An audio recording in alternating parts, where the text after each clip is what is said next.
stația Universitate, cu peronul pe partea stângă.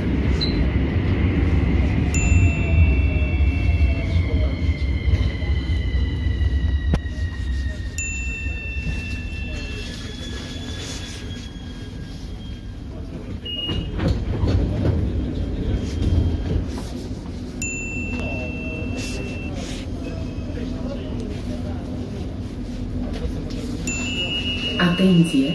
Se închid ușile.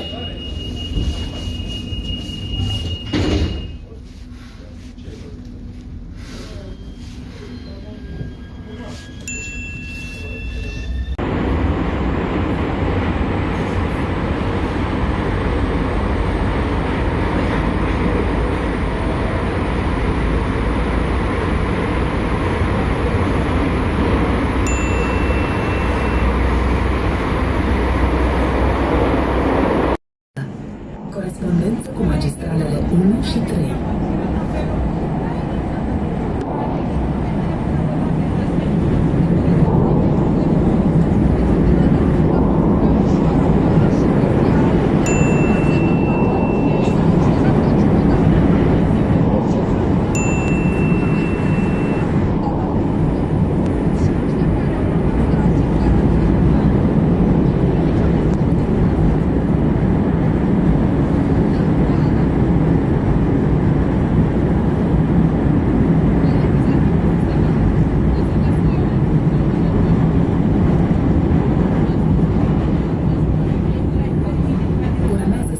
Piața Unirii, cu peronul pe partea stângă.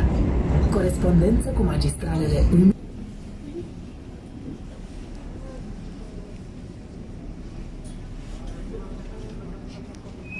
Atenție!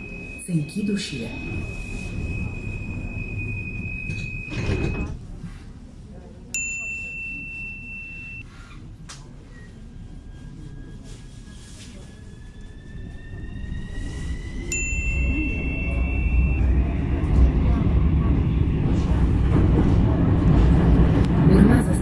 Tineretului, cu peronul pe partea stângă.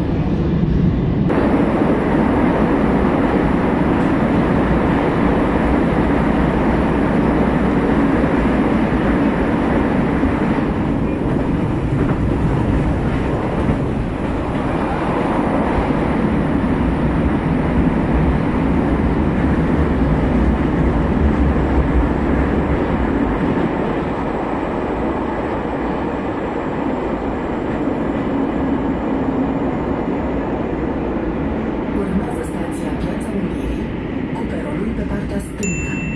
Corespondență cu magistralele 1 și 3. Stația Universitate, cu peronul pe partea